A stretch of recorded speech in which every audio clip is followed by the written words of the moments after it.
where were you born? In a town in Norton, Massachusetts. Norton. Oh, yeah. And you live where now? I live in Stoneham. I play fiddle music. It's interesting.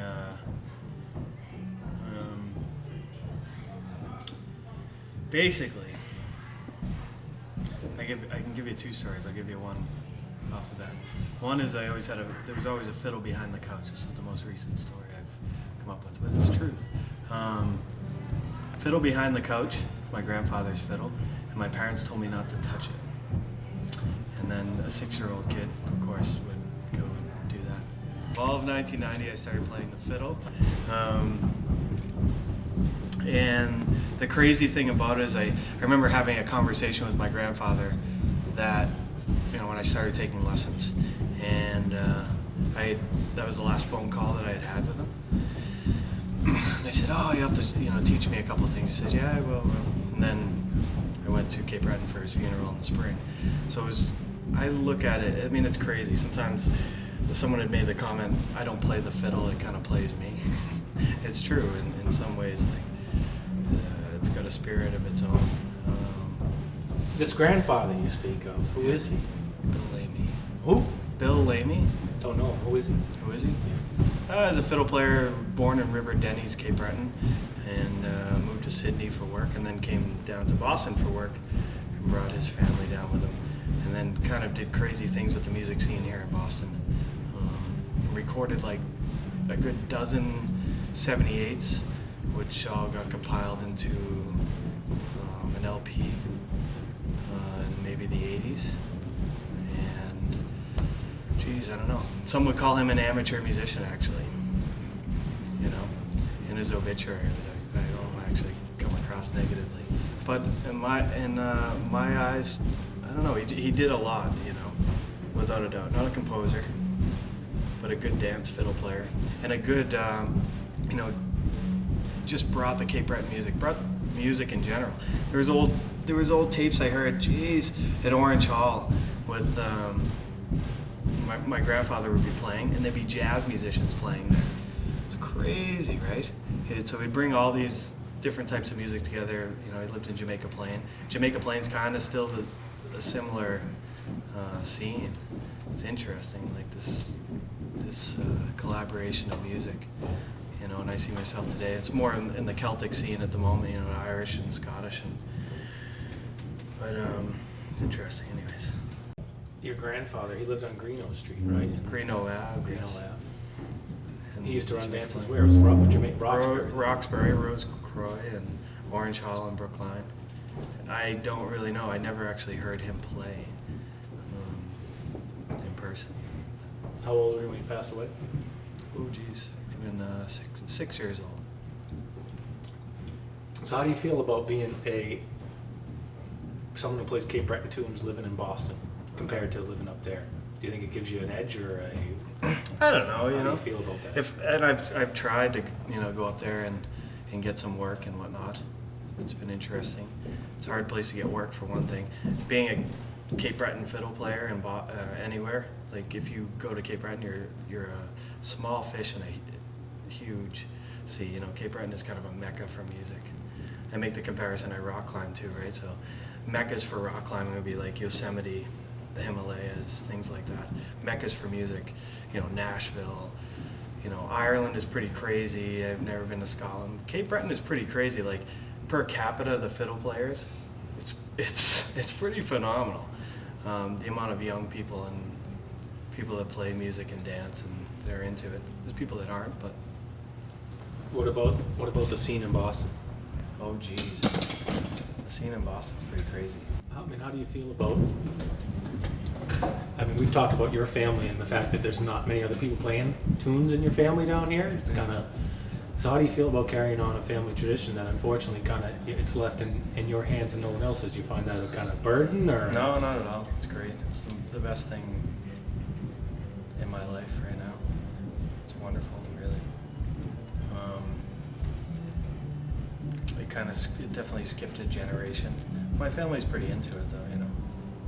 It's definitely not a burden. Anyway, here's the thing: the Boston music scene. You want to know?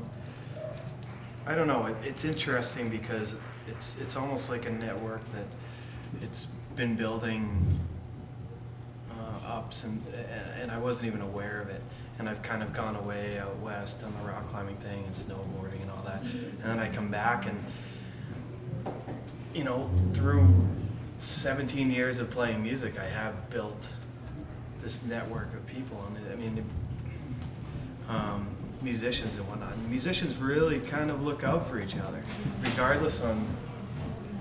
Oh, they do. Are you ready, David? Are you ready, Dave? I think you should. I really wanted to elaborate on that. Here, where am I going? The Boston music scene is amazing. It started, I firmly believe, with the BCM Fest, Boston Celtic Music Festival. It brought Irish, and it says on their brochures and everything, it brought Irish, Scottish, and Cape Breton music.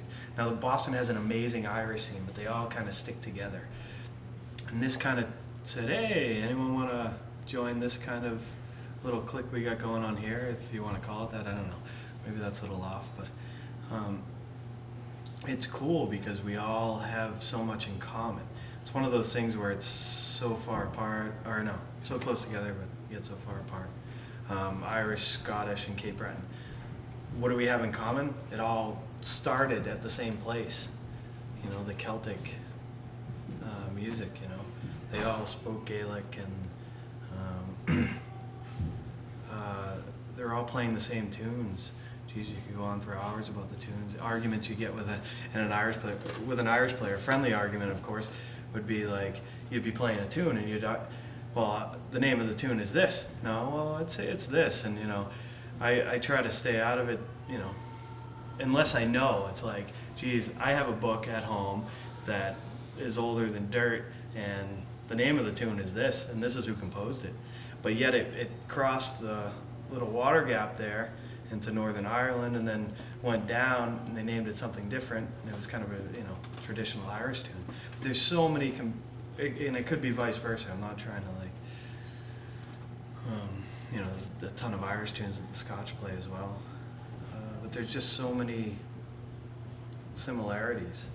We all get along pretty well and respect each other really well, and it works, especially in context, if you can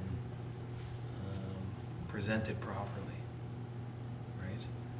Canadian American Club. What is the Canadian American Club? Anyone around? It's You know what you say. no, I mean, what is the Canadian American Club? Oh, geez, I mean, would you walk into the place off the street, straight up? No. Have I seen some of the most amazing music in this place? Yeah. Geez, the dances and it's kind of a random little spot, and I'd be afraid to change it because you know, I mean, the buildings kind of need some work, but when the place gets packed and, you know, Kinnan, Betty Lou and are playing, and, you know, oh geez, the dances can be crazy.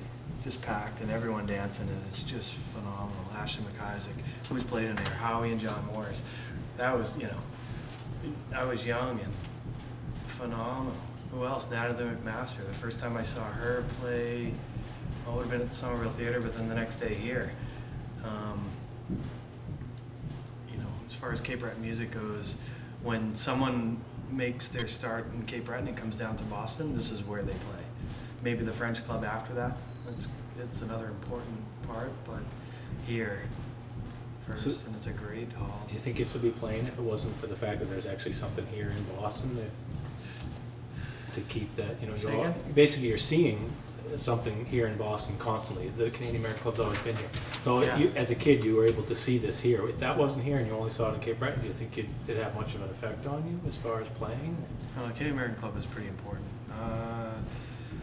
As far as why I play, I practice maybe, you know, on average once a week for the last 17 years, and that's kind of where I am, you know, which might be a downfall, it might be a good thing in some ways, you know, whatever way you look at it. I love playing, you know. As far as the Canadian American Club, it's a great place to play. It's kind of a relaxing place to play. We had some good tunes tonight. Jesus. You know, Barbara shows up, and Harvey Tolman, and Joe Cormier, and Roger Tree. Vito and Roy and Gordy. And it's kind of a low-key place to play where you can really shine. Like this is some of my best sets of, No pressure. no pressure. It's like home, really. That's probably where you're heading. It is, really.